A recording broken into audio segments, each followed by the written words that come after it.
তাৰমানে 12 মাহে গুটি লাগি থাকে। মই বছৰত 3 বাৰ বিকো। এবাৰত কেতিয়াবা 35 কেজি, কেতিয়াবা মানে 45 কেজি, কেতিয়াবা 55 কেজি এনেকৈ আহে। প্ৰতি কেজি মানে 200 টকা। প্ৰতি কেজি 200 টকাকৈ। আৰু এই গুটিটো ইমানে সোৱাদ অমৃতৰ দৰে, যাতে মানে 1.5 বছৰীয়া বয়সৰ পৰা যেতিয়া আহাৰ খাব পৰা ল'ৰা ছোৱালী 5 বছৰ বয়সলৈ যদি খুৱায়, তেখেতৰ মাইণ্ড মগজটো খুব মানে এডভান্স হ'ব আৰু স্বাস্থ্য খুব ভাল হয়। ইয়াৰ বয়স বেছি নহয়, আপোনাৰ 18 বছৰ 19 বছৰত ইয়াত বিক্ৰী কৰিব পৰা হয়। 18-19 বছৰ ইয়াৰ চেফটি ওপৰলৈ গৈ থাকে।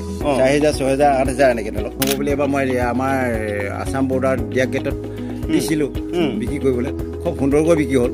প্ৰতি পিছত প্ৰায় 40 টকা মানকৈ বিক্ৰী হৈছে। প্ৰতি পিছত 40 টকা মানকৈ।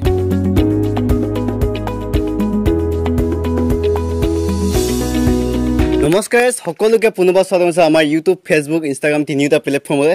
আছো বৰ্তমান অৰুণাচলৰ উইচালি গাঁও, নহয় দাদা? কৃষ্ণপুৰ গাঁৱত আছো। দতাসকলে আহিছিলো আৰু এজোপা অলপ বিশেষ গছ এজোপা দেখা পালো।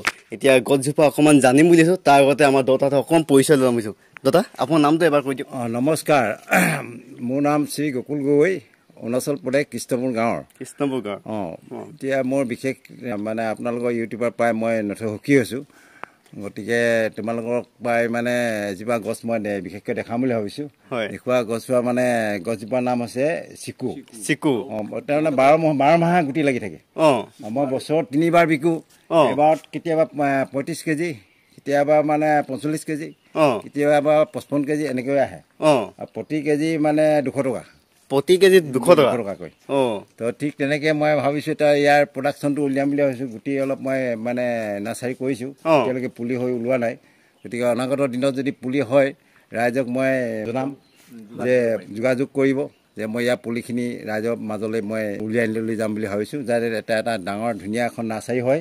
আৰু এই গুটিটো ইমানে সোৱাদ অমৃতৰ দৰে, যাতে মানে 1.5 বছৰীয়া বয়সৰ পৰা যেতিয়া আহাৰ খাব পৰা ল'ৰা ছোৱালী 5 বছৰ বয়সলৈ যদি খুৱায়, তেখেতৰ মাইণ্ড মগজটো খুব মানে এডভান্স হ'ব আৰু স্বাস্থ্য খুব ভাল হয়।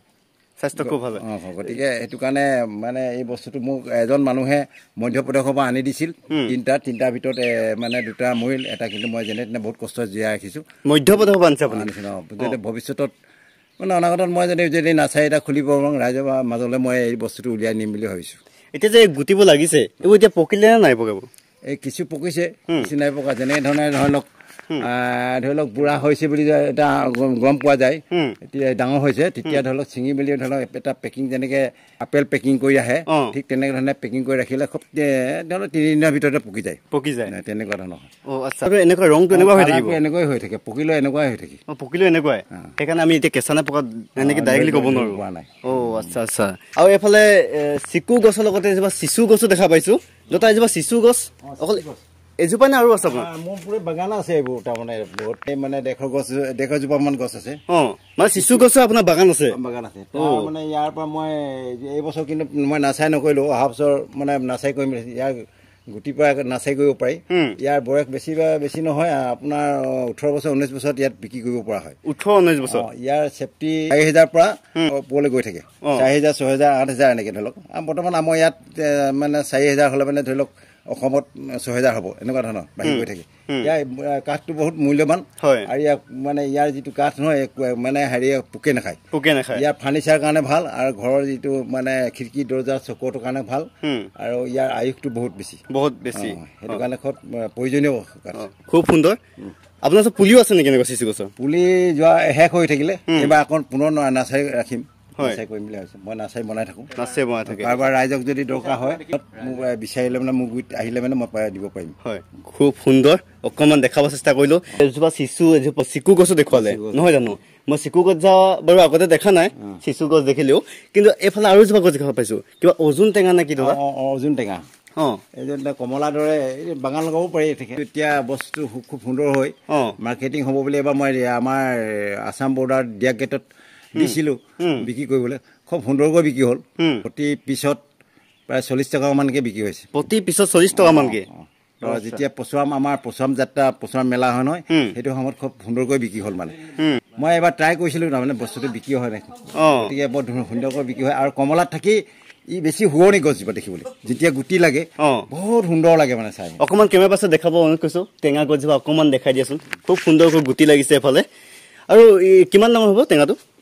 টেঙাটো কমলাতকৈ অকণমান ডাঙৰ হয় একদম কমলাটো একদম পকিব নেকি কমলা ধৰক সেম কমলাটোৱে খাবলৈ মিঠা নে কেনেকুৱা খাবলৈ মিঠা অকণমান মামুলি মানে 1% হে টেঙা আছে 1% টেঙা কমলা টেঙাটোৱে হ'ব অকণমান এয়া কমলা টেঙা কমলা টেঙা কৈছোঁ অৰ্জুন টেঙা অকণমান দেখাব চেষ্টা কৰিছে আৰু এইজোপা মধুৰিজোপা অকণমান বেলেগ দেখিছোঁ পাতবোৰ বেলেগ নেকি দাদাজোপা এইজোপা হাইব্ৰিড বুলি আনিছিলোঁ তেতিয়াই দিয়া মধ্যপ্ৰদেশৰ পৰা এইজোপা মধ্যপ্ৰদেশৰ পৰা আনিছে আপুনি আচ্ছা লাল মধুৰি কি বুলি কৈছে লাল মধুৰি বুলি কৈছে অকণমান এফালে দেখুৱাই দিয়া লাল মধুৰি এইজোপা খাবলৈ কেনেকুৱা খাবলৈ খুব সুন্দৰ অন্য মানে আমাৰ লোকেল ভেৰাইটিজকৈ এই মানে ভাল মানে খাবলৈ ভাল খুব সুন্দৰ অকণমান দেখাব চেষ্টা কৰিলোঁ দতাই যিহেতু অকণমান বেলেগতকৈ বেলেগ ধৰণৰ গছপুলি যিটো ৰুইছে এয়া অকণমান দেখাব চেষ্টা কৰিলোঁ দতা ঘৰলৈ আহিলোঁ আৰু এয়া আছিল এফালে লাল মধুৰি এইজোপা এটা দিছে যিটো খাবলৈ এয়া খাই চাওঁ বুলি ভাবিছোঁ লাল মধুৰি কেনেকুৱা লাগে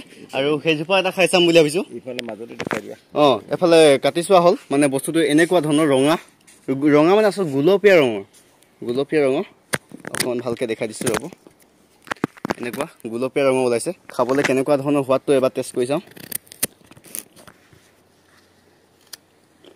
খাবলৈ বহুত সুন্দৰ হৈছে কিন্তু অলপ দিন লাগিব চাগে দুটা আৰু এইফালে এইবাৰ চিকু এটাও খাই চাব যে চিকু গছৰ ফল কেনেকুৱা লাগে নহয় দুটা খাই চাওঁ এতিয়াতো এটা পাৰিলে বাৰু দুটা কিন্তু এইটো কেঁচা হৈ আছে মানে ৰংটো একে যিহেতু ধৰিব পৰা নাযায় এইটো এটা